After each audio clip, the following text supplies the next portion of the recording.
Salam, selamat datang di seri kuliah Ekonometrika ini. Ini adalah modul 4 dari 6 modul pembelajaran kita. Keenam modul itu adalah 1. Regresi linear sederhana, 2. Regresi linear berganda, 3. Multikolinearitas, 4. Heteroskedastisitas, 5. Autokorelasi, dan 6. Kesalahan atau bias spesifikasi model. Mari kita lanjutkan model 4 dengan judul heteroskedastisitas. Apa yang terjadi jika varians residu atau error tidak konstan? Konten modul ini terdiri atas 5 bagian: A. Pendahuluan, B. Sifat heteroskedastisitas, C. Konsekuensi heteroskedastisitas, D. Deteksi heteroskedastisitas, dan E. Solusi untuk heteroskedastisitas. A. Pendahuluan. Salah satu dari asumsi-asumsi model regresi linear adalah varians residu-residu U adalah konstan, artinya tidak ada heteroskedastisitas. Secara simbolik, varians residu U yang KI sama dengan sigma kuadrat. Heteroskedastisitas berarti varians tak sama atau unequal variance. Dibedakan dengan homoskedastisitas yang berarti varians sama atau equal variance. Masalah heteroskedastisitas sering dijumpai dalam data cross-seksional. Sebagai ilustrasi, persamaan regresi sampel dapat dituliskan sebagai Y sama dengan A tambah BX tambah E. Dituliskan dalam versi stokastiknya. Atau dalam bentuk deterministiknya, persamaan regresi sampel ini dituliskan menjadi Y topi sama dengan A tambah BX, di mana Y topi adalah Y yang diestimasi, Y ditaksir, estimated Y. Kita dapat tuliskan persamaan ini menjadi Y sama dengan Y topi tambah E. Jadi E dapat dituliskan menjadi Y minus Y topi. Sekali lagi, E ini adalah residu atau error. Residu-residu ini dapat dihitung sebagai berikut. Untuk X sama dengan X1, maka Y yang diamati ya, menjadi A tambah B, X1 tambah E1.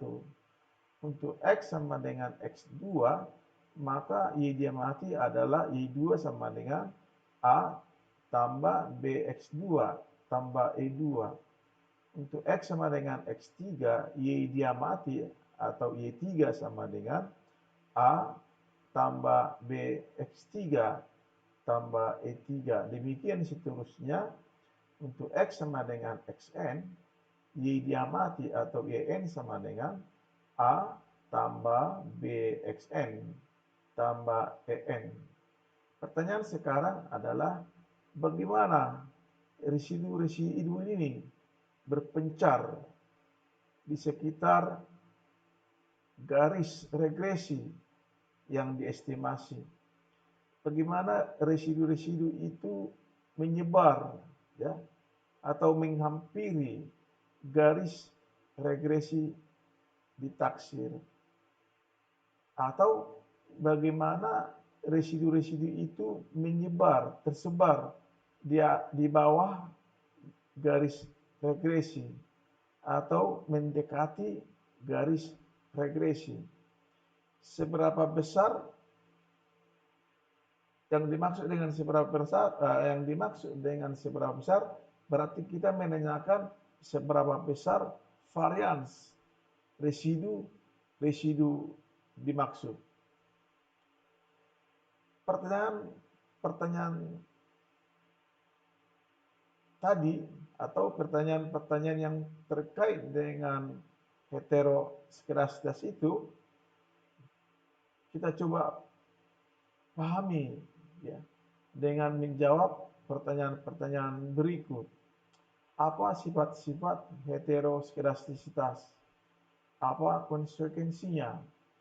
Bagaimana mendeteksi heteroskedastisitas dan apa solusi bagi masalah heteroskedastisitas? B. Sifat heteroskedastisitas. Asumsi heteroskedastisitas berarti varians residu-residu E adalah tidak konstan. Disebut homoskedastisitas jika varians residu-residu E adalah sama atau konstan. Masalah heteroskedastisitas sering dijumpai dalam data cross-section. Secara grafik, residu-residu dengan homoskedastisitas dan heteroskedastisitas ditunjukkan di bawah. Pada grafik 1, grafik bagian A menunjukkan homoskedastisitas, sedangkan grafik bagian B, C, D, dan E menunjukkan heteroskedastisitas. Dalam grafik 2, pola heteroskedastisitas dilukiskan lain, di mana pada sumbu horizontal diukurkan variabel independen X. Sekali lagi, gambar A ini menunjukkan adanya homoskedastisitas, sedangkan B, C, D, dan E menunjukkan heteroskedastisitas.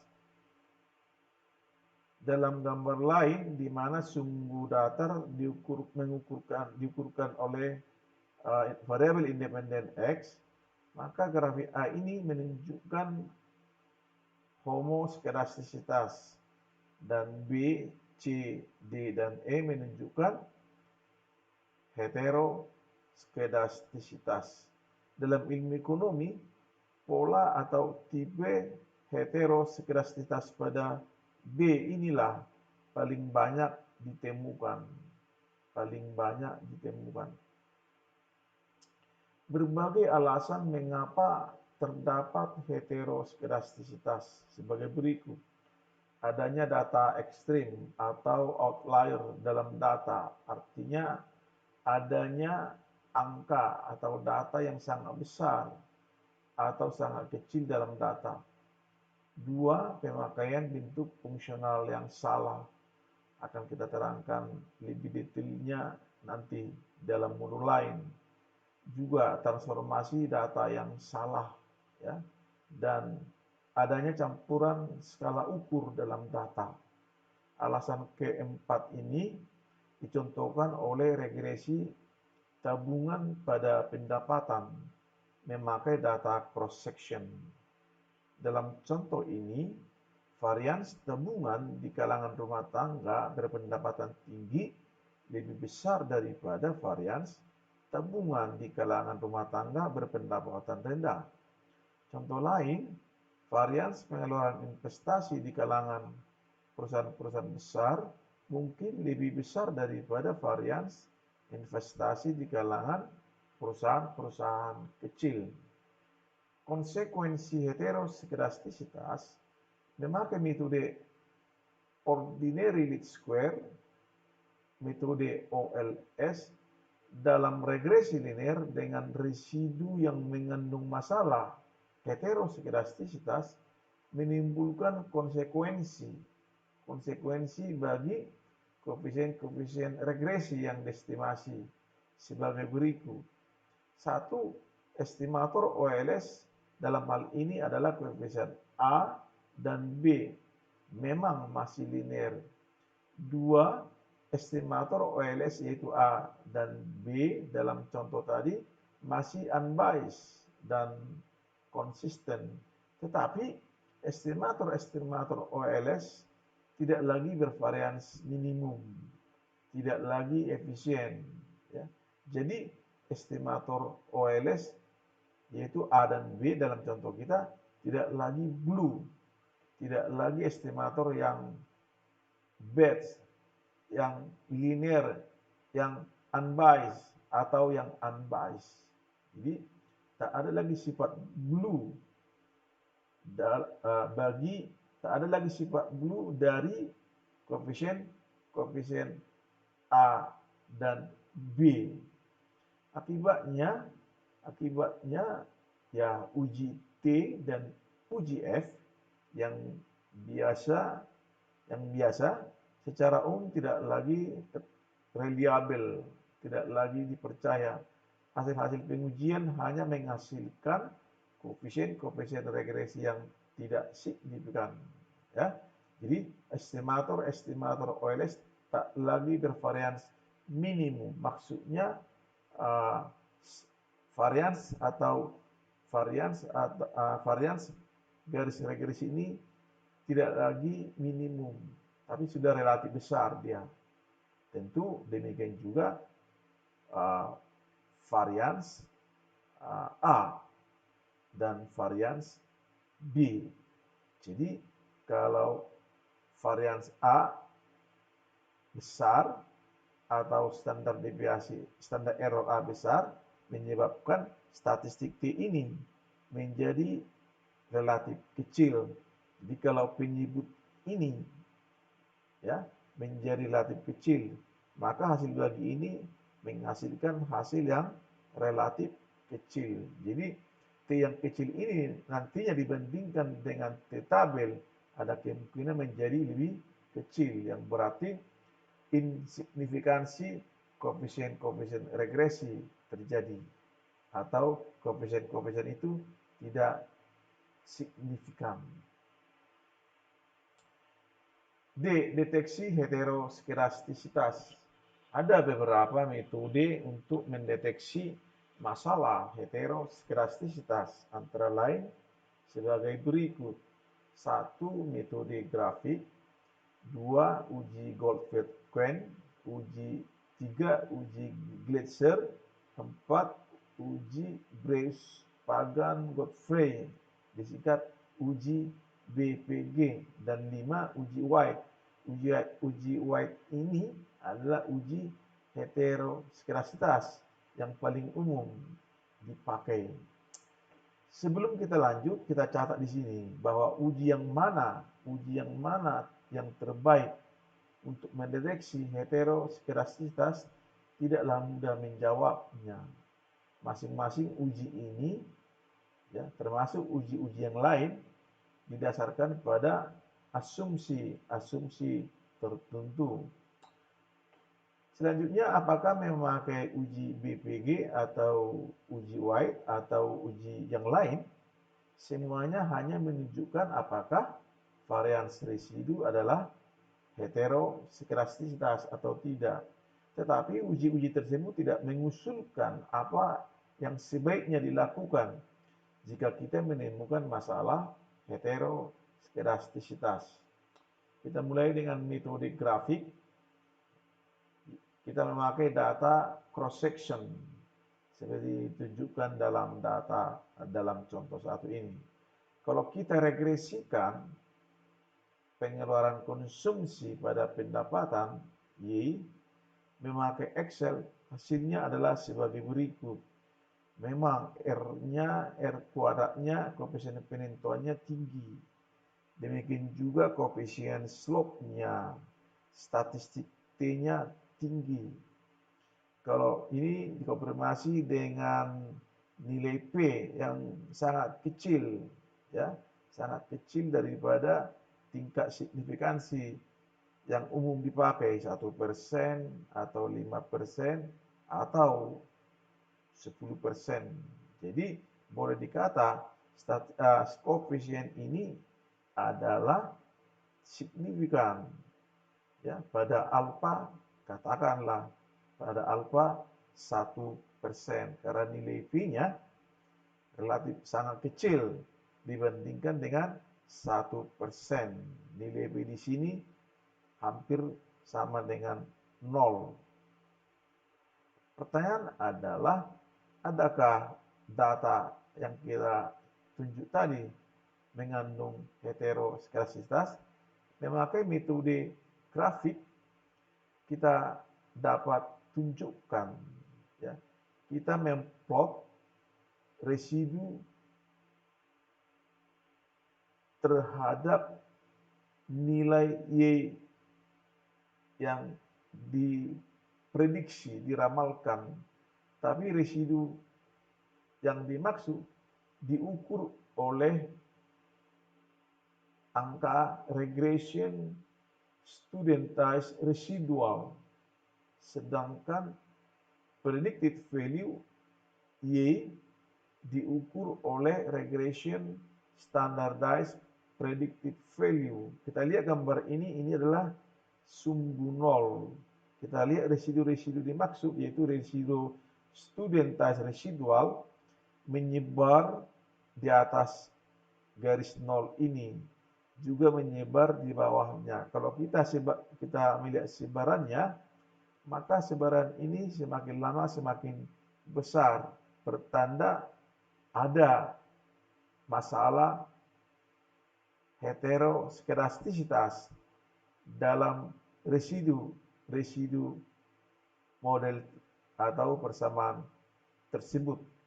Secara formal, adanya heteroskedastisitas itu dapat ditunjukkan, dapat didukung oleh uji-uji yang kita sebut tadi. Pertama, memakai uji Goldfeld-Quine. Uji Goldfeld-Quine ini diterapkan dengan memenuhi langkah-langkah berikut.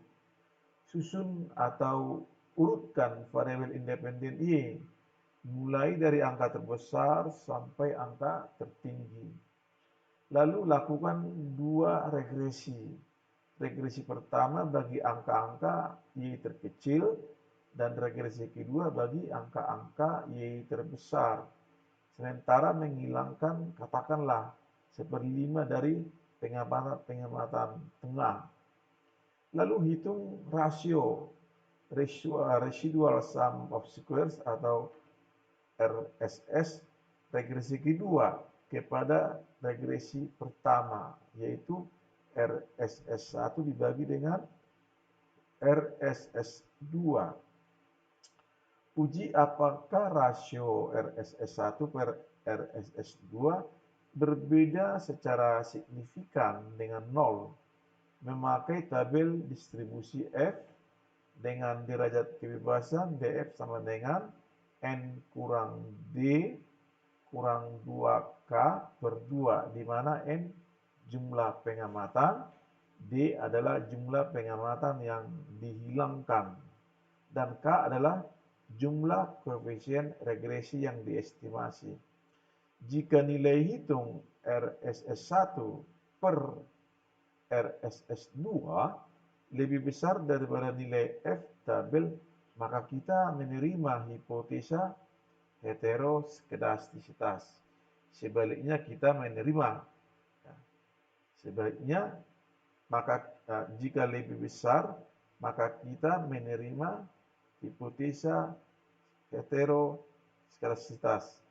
Sebaliknya kita menolak hipotesa homoskedastisitas.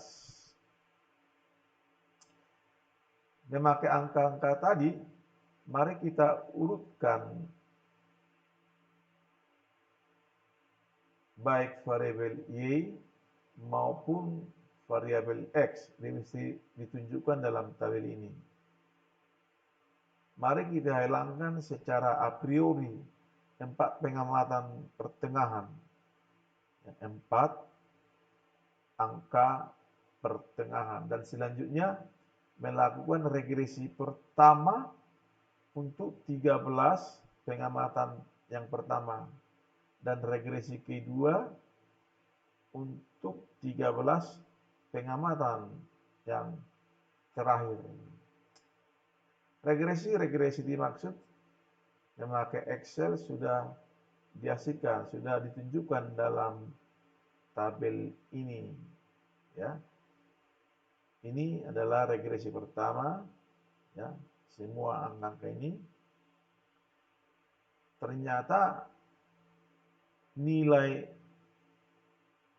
ESS-nya dalam memakai output Excel ini adalah nilai ESS, Explained Sum of Square. Sedangkan ini adalah RSS, Residual Sum of Square. Jadi statistik ESS dan RSS itu oleh Excel dihitung, ya, dihitung dan ditunjukkan dalam tabel ini. Begitu juga untuk regresi yang kedua, kita meregresikan pendapatan konsumsi pada pendapatan untuk 13 yang terakhir, untuk 13 pengamatan yang terakhir. Hasilnya adalah ini memakai Excel, ya, lagi-lagi ini adalah yang menunjukkan nilai ESS, ini adalah nilai angka yang menunjukkan RSS. Sesuai dengan tahapan-tahapan tadi, ya, maka regresi pertama dapat dituliskan sebagai berikut ini. Sedangkan regresi yang kedua dengan RS2 sama dengan 1536,7996. Ya. Memakai langkah-langkah tadi, mari kita cari RSS2 per RSS1. Ya, yang tadi salah, ya, terbalik. Jadi sebenarnya RSS2 dibagi dengan RSS1 menghasilkan 4,0746. Ternyata lebih besar daripada nilai tabel, ya, nilai F tabel sebesar 2,82 dengan derajat kebebasan 30 kurang 4 kurang 4 per 2 sama dengan 11, ya, sama dengan 11, ya, sama dengan 11, sama dengan 11 pembilang dan penyebut pada 5% tingkat signifikansi. Maka kita menerima hipotesa heteroskedasitas. Sekali lagi, jika rasio ini lebih besar daripada F tabel, maka kita menerima hipotesa nol maksudnya, ya, hipotesa nol maksudnya yaitu atau hipotesa heteroskedastisitas, ya. Sekali lagi, jika lebih besar.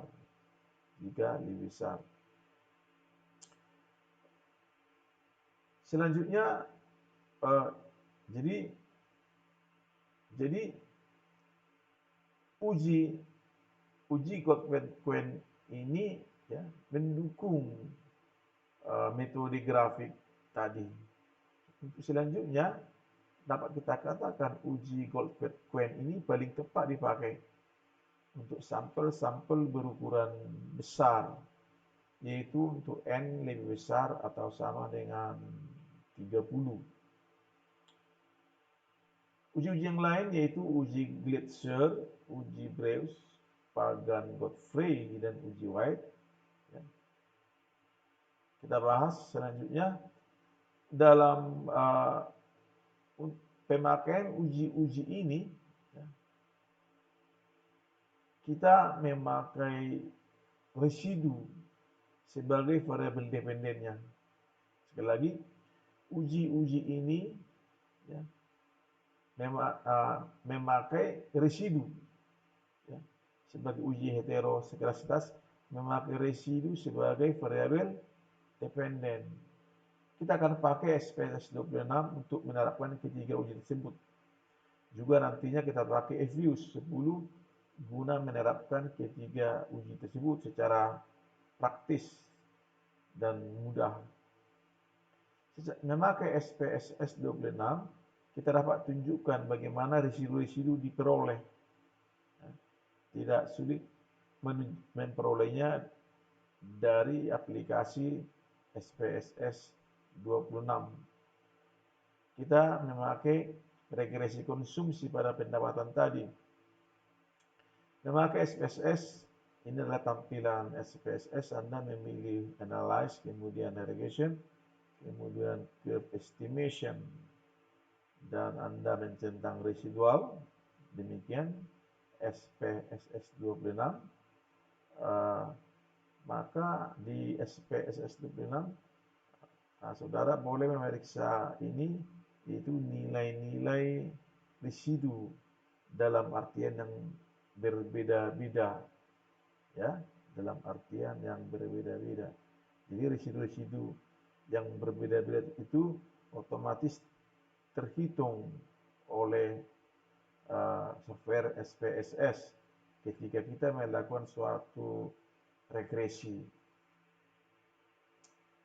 Maka dengan residu yang sudah diperoleh tadi, ya, memakai uji Gletser, maka kita memperoleh hasilnya adalah seperti ditunjukkan oleh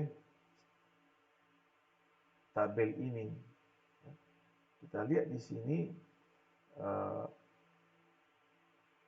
nilai T atau statistik T untuk pendapatan sama dengan 22,2872, angka yang sangat besar. Ini dengan angka sebesar ini dipastikan bahwa koefisien ini adalah signifikan pada alfa 1%. Coba bandingkan dengan nilai P ini. Nilai P ini sangat rendah, hampir 0, dan tentu ya lebih kecil daripada alfa 1%, ya, daripada alfa 1%. Ya, tampilan ini menunjukkan residu unstandardized dan residu absolut. Ya, tidak sulit untuk memperoleh ini. Ya, ini ya menjelaskan sendiri kalau kita mengubah residu unstandardized menjadi residu absolut, ya, menjadi residu absolut. Baik, kembali ke uji Gletser tadi. Jadi kalau kita memakai uji Gletser, maka kita regresikan residu absolut pada regresor pendapatan. Hasilnya adalah ini. Ya. Saudara lihat statistik T-nya 1,9429. Ya.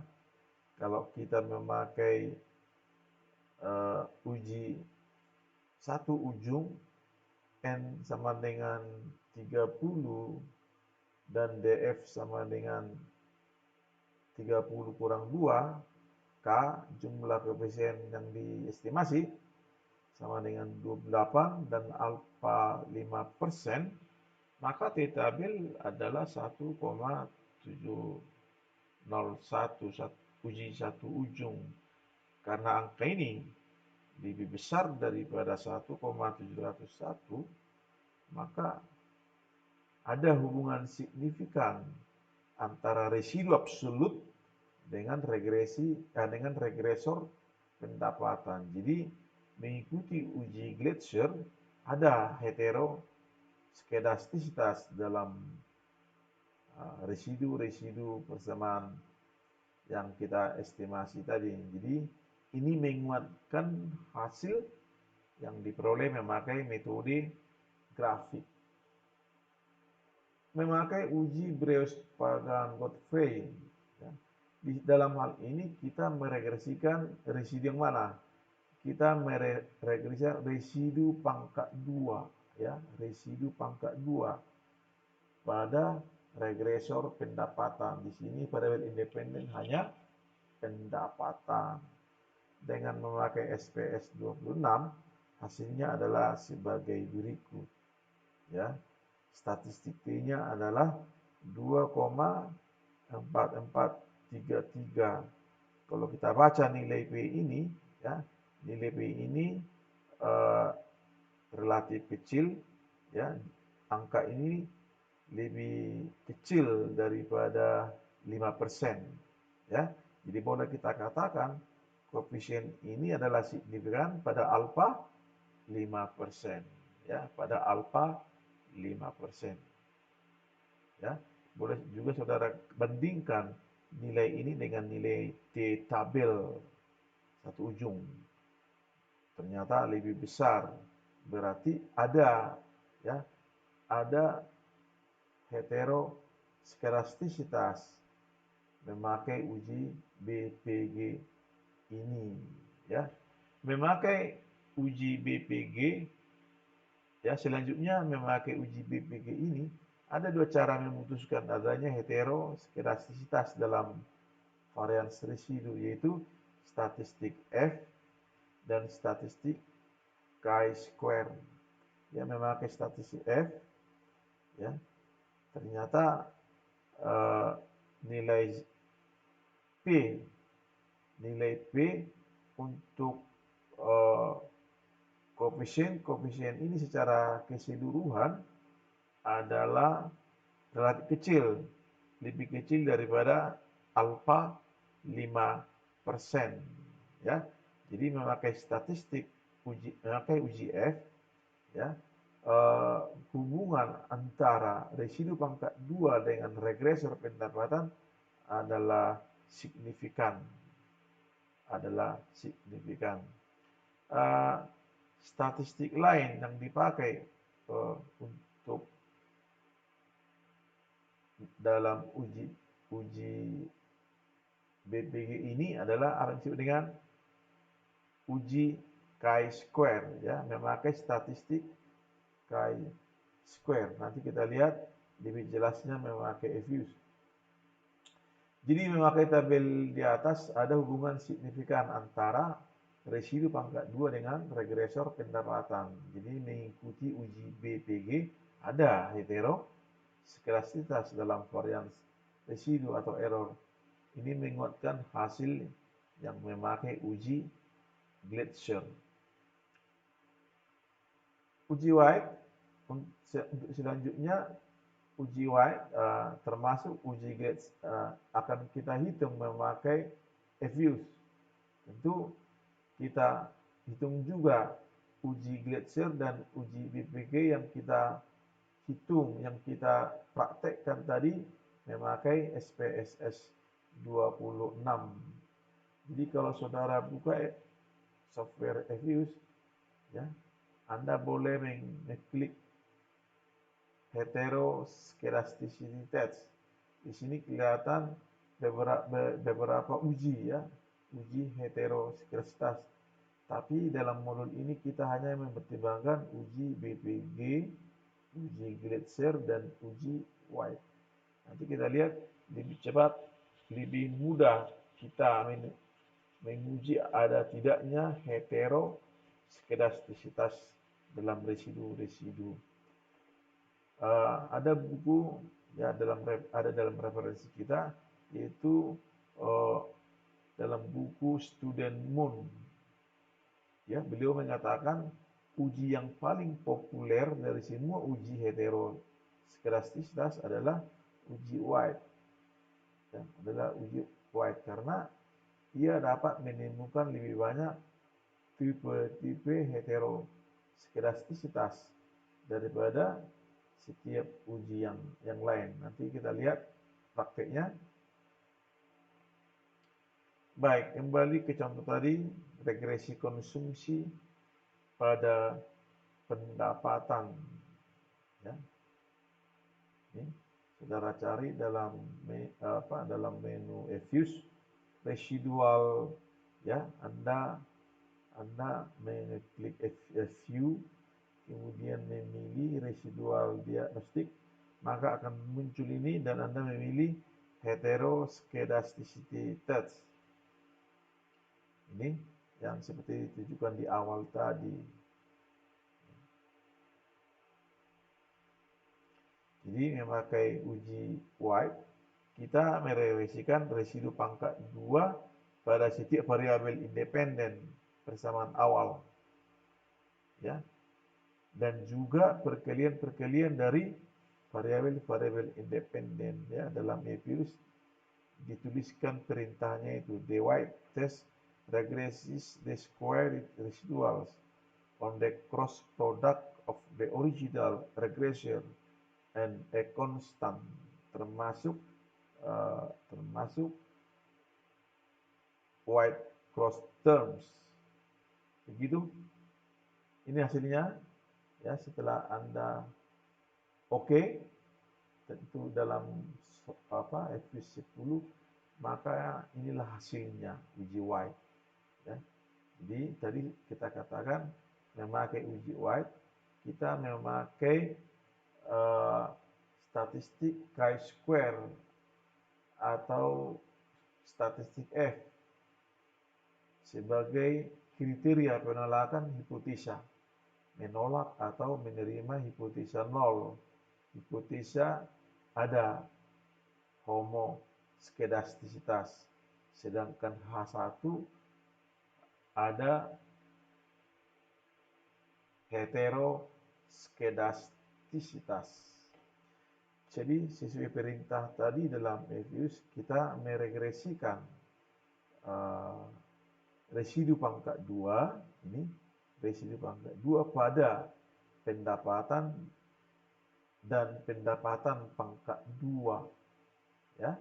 Jadi pendapatan dengan pendapatan pangkat 2, ya. Saudara lihat di sini statistik R, yaitu jumlah pengamatan dikalikan dengan R pangkat 2, ya.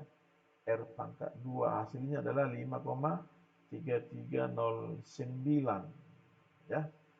Jadi memakai tabel chi-square, ya. Kalau kita baca nilai P ini, probabilitas ini, maka kita dapat katakan bahwa koefisien ini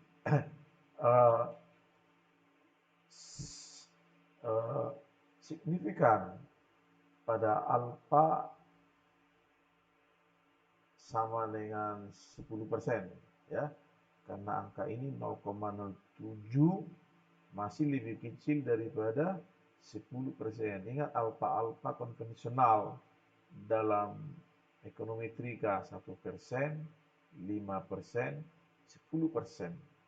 Ya, ini statistik yang kita maksud tadi. Jadi jika ini lebih besar daripada atau sama dengan nilai tabel chi-square, maka kita menolak hipotesa nol, yaitu hipotesa homoskedastisitas. Sudah kita hitung, ya, sesuai dengan hasil software SPSS tadi. Ya, kalau kita memilih alfa 5%, ya kita memang ternyata nilai tabel X kuadratnya adalah 5,9. Jadi 5,3 lebih kecil daripada 5,9. Jadi memakai alfa 5%, kita menerima H0. Tapi kalau kita tetapkan alfa 10%, tidak signifikan 10%, maka kita menerima hipotesa heteroskedastisitas karena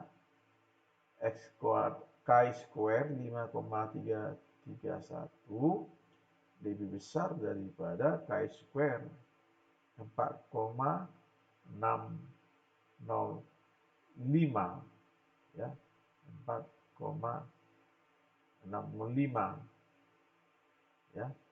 Jadi ini menguatkan memakai alfa 10%, ini menguatkan hasil memakai uji Gletser dan uji BPG, ya. Ingat tadi nilai tabel ini, nilai tabel.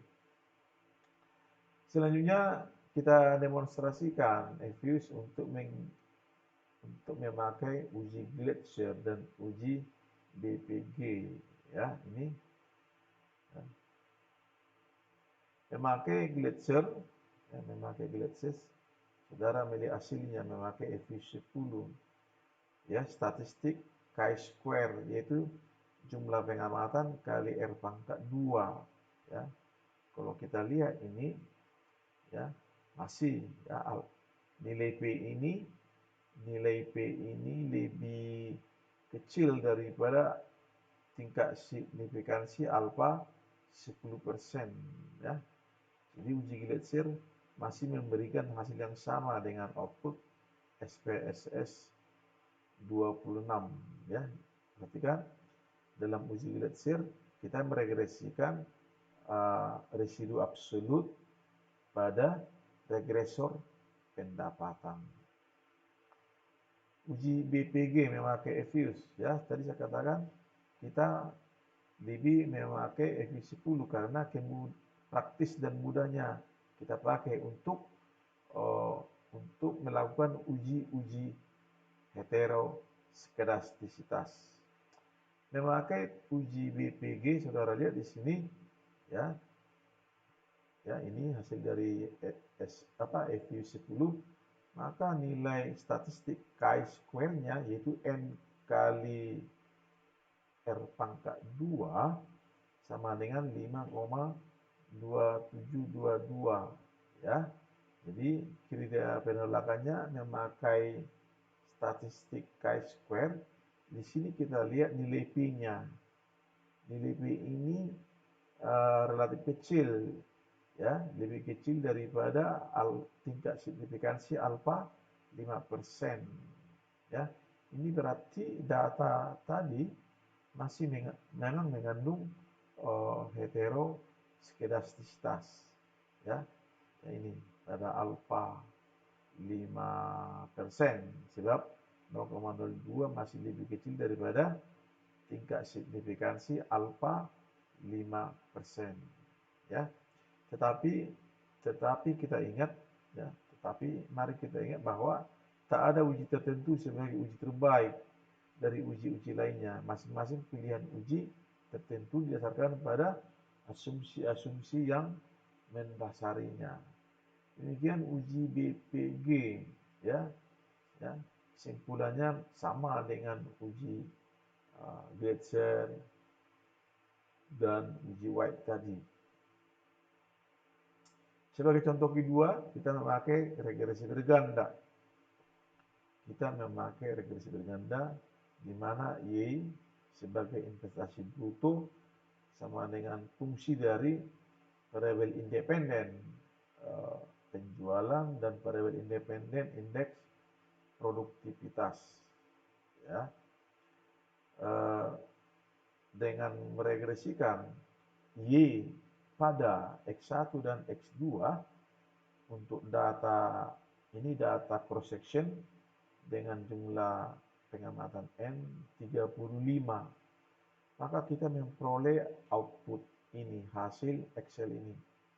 Ya, saudara lihat di sini R pangkat 2-nya tinggi 0,99. Demikian juga statistik T-nya relatif besar, memakai nilai P, ya. Nilai-nilai P ini lebih kecil daripada tingkat signifikansi alfa 5%. Jadi boleh kita katakan pada tingkat signifikansi alfa 5%, maka koefisien ini adalah signifikan.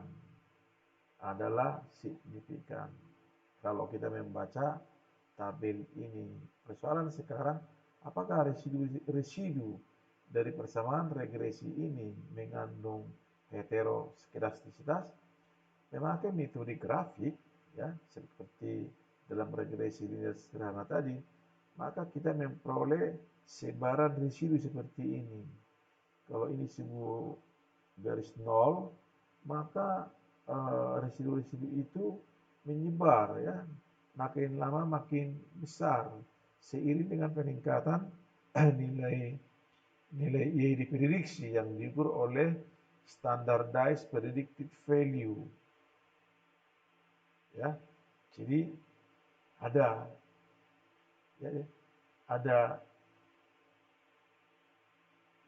masalah heteroskedastisitas. Kalau kita mengujinya secara formal, kita memakai uji Goldberg-Quine, ya, mengikuti Goldberg-Quine pada regresi linear sederhana, ya, kita dapat melakukan regresi-regresi, ya. Kita regresikan Y pada X1 dan X2 bagi mula keseluruhan pengamatan. Kemudian regresi pertama, regresi Y pada X1 dan X2 untuk 14 pengamatan pertama, ya, dan menghitung RS1. Kemudian regresi kedua, melakukan regresi Y pada X1 dan X2 untuk 14 pengamatan yang terakhir, ya. Lalu kemudian kita memakai rumus untuk menguji ada atau tidaknya heteroskedastisitas. Ini adalah contoh yang penting tadi. Di sini perintahnya tadi adalah kita menghitung kita tadi dikatakan nilai-nilai terkecil X2, nilai-nilai terkecil X2, itu perintahnya. Lalu kita urutkan data ini mulai dari Y, X1, X2, memakai uji Goldberg-Quine, maka kita mengurutkan, ya, data X2 ini, ya, mulai dari yang terkecil hingga yang terbesar. Di sini yang terkecil adalah 9,9 ini dengan pasangannya 100 dan 30,2. Urutan kedua adalah ini 10, ya, dengan pasangannya 105, 30,5 ini. Ketiga, ya, angka yang sama dengan pasangannya 110, 30,5. Demikian seterusnya diurutkan dan dituliskan masing-masing pasangannya seperti ditunjukkan ini. Lalu kita menyingkirkan katakanlah 7, ya. 7 ini ditentukan secara a priori sebanyak 7 pengamatan, sehingga regresi pertama memakai 14 observasi atau pengamatan, kita regresikan Y pada X1 dan X2. Ini hasilnya, dan jelas ini Excel, ya, sama dengan software-software yang lainnya, dapat menunjukkan nilai ESS, explain sum of square, dan nilai-nilai dan nilai residual sum of square, ya, otomatis ditunjukkan oleh hasil Excel, juga hasil dari software-software yang lain. Itu artinya ini regression residual.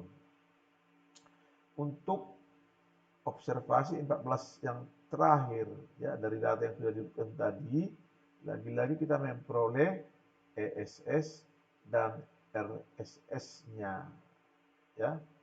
Ini katakan ini SS2, RSS2, yang tadi ESS1, RSS1. Kemudian kita hitung, ya, ini dari tabel tadi, RSS1, RS2 dengan angkanya masing-masing. Kemudian sesuai formula, mari kita hitung RSS2 per RSS1. Hasilnya ini 3,2308, lebih besar daripada nilai F. 2,82 saudara lihat di tabel F, dengan derajat kebebasan 35 kurang 7 kurang 6. 7 ini adalah data yang disingkirkan, ya, data yang disingkirkan. 7 tadi 7 pengamatan sama dengan 11, sama dengan 9, 11 pembilang dan penyebut pada 5% tingkat signifikansi. Jadi kita ternyata menerima hipotesa heteroskedastisitas. Jadi data itu, residu-residu itu mengandung heteroskedastisitas. Baik, sekarang kita menunjukkan karena alasan kepraktisan dan kemudahannya, kita pakai saja Fuse 10 ya. Jadi kita sudah menginput di spreadsheet-nya Fuse data Y, X1, X2. Kemudian kita meregresikannya ya. Kemudian kita memilih residual diagnostik, kemudian memilih heteroskedastisitas. Kita melakukan pengujian-pengujian Gletser, ya, BPG dan White. Ini adalah pengujian-pengujian tersebut memakai Fuse 10, memakai uji Gletser, ya. Ini saudara lihat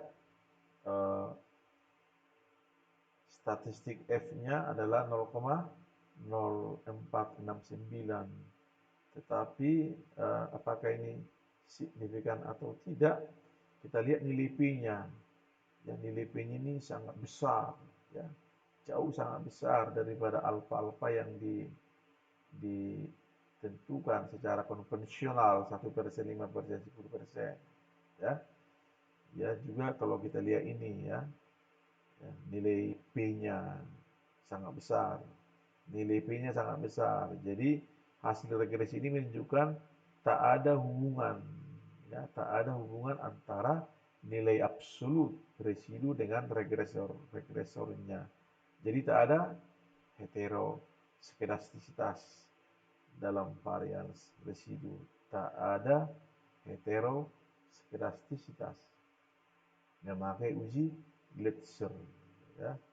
Memakai uji BPG, ya. Memakai uji BPG, ini hasilnya, ya. Statistik chi-square-nya N kali R pangkat 2, 1,3981, ya. Apakah mengandung heteroskedastisitas? Kita lihat ini, biar lebih cepat nilai P ini. Masih jauh, ya, lebih jauh, lebih besar daripada 1%, 10%, ya, 5%, lagi 1%, ya. Jadi kalau kita lihat juga ini, artinya apa? Ya sama dengan uji Gletser. Hasil regresi ini menunjukkan tak ada hubungan, ya. Tak ada hubungan antara nilai residu pangkat 2 dengan regresor. Jadi tak ada heteroskedastisitas dalam varians residu. Saya ingatkan, memakai uji BPG, residu yang kita pakai adalah residu pangkat 2. Residu pangkat 2. Kemudian uji White, ya, ini uji White, saudara lihat ini, kalau tidak memakai komputer SPSS, sulit kita mempraktikkan uji White. Jadi saudara lihat di sini variabel independennya terdiri dari X1, X2, X1 pangkat 2, X2 pangkat 2, X1, X2. Ya. Ini hasilnya, ya, ternyata statistik chi-square-nya N kali R pangkat 2 sama dengan 2,09.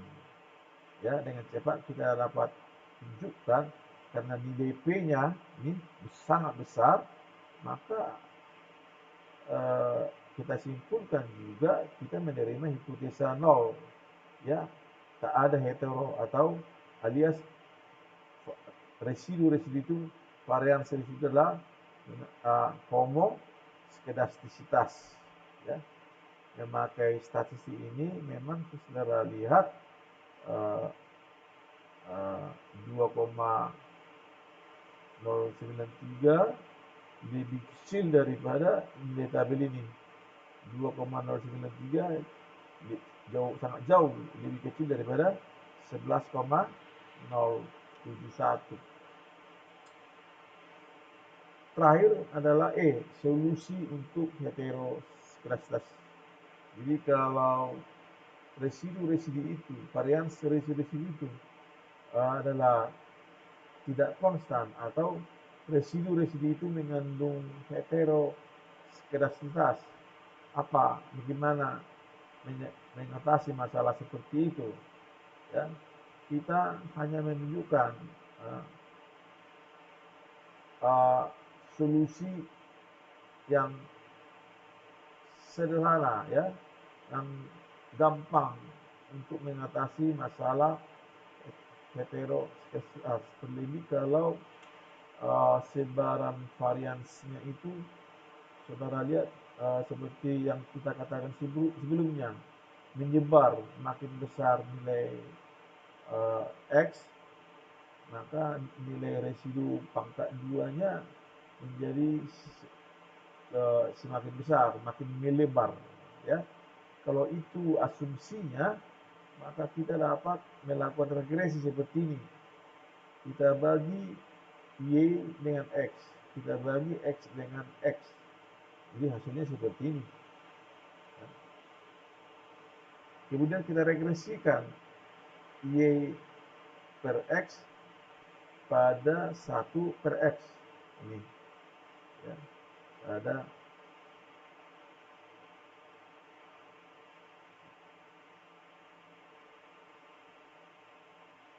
maka kita memperoleh kalau kita lihat ini tadi,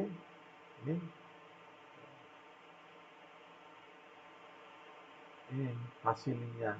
Kalau kita kembalikan seperti persamaan semula, maka saudara lihat koefisien slope diberikan oleh intercept, yaitu 0, mengapa? Kalau kita kembalikan, mari kita kalikan dengan Y, suku-suku ini dengan Y. Jadi dikalikan dengan Y menjadi C sama dengan 0,6319 Y tambah 10,2790 10 sebagai intercept. Jadi itu sebabnya dikatakan koefisien slope diberikan oleh intercept ini dalam hal ini. Dan ini lebih kecil daripada sebelum penyesuaian, yaitu 0,6378. Kemudian solusi untuk heteroseksualitas untuk kasus regresi berganda. Lagi-lagi kita bagi persamaan awal itu dengan X2, maka hasilnya seperti ini, Y per X2, X1 per X2, X2 per X2, ya, Y per X2, X1 per X2, 1 per X2 untuk 35 perusahaan. Ya. Setelah dilakukan regresi Y per X2 pada X1 per X2 dan 1 per X2, maka kita memperoleh ini. Ya. Jadi kalau saudara lihat, nilai P-nya sangat kecil. Ya. Sangat kecil, katakanlah pada alfa 1%. Jadi koefisien ini adalah signifikan pada tingkat signifikansi 1%. Ya. Ini dia. Jadi intercept yang baru di sini adalah 12,1998 daripada 12,0888. Ya. Sedangkan koefisien slope yang baru terkait variabel X1 adalah ini. Yang baru terkait variabel X2 adalah ini. Ya. Jadi demikian cara mengatasi heteroseksualitas. Demikian pembahasan kita mengenai heteroseksualitas, apa yang terjadi jika varians residu tidak konstan. Ya. Untuk mendalami materi-materi dalam modul ini, Anda bisa mendalami dari buku-buku ini. Ya. Ingat, ada contoh-contoh yang kita adopsi dari buku, terlebih buku Gujarati, karena kita sengaja dan tentu kita menunjukkan proses. Ya. Ada prosesnya kita tunjukkan ketika kita memakai contoh itu. Ya. Jadi yang lain boleh saudara dalami detailnya dengan membaca buku-buku ini. Terima kasih,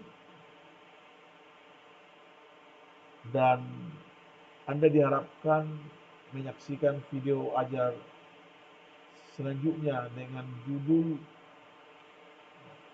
autokorelasi, ya, dengan judul autokorelasi, apa yang terjadi jika residu-residu persamaan regresi itu berkorelasi, berhubungan satu sama lain. Terima kasih Anda sudah menyaksikan video ajar ini.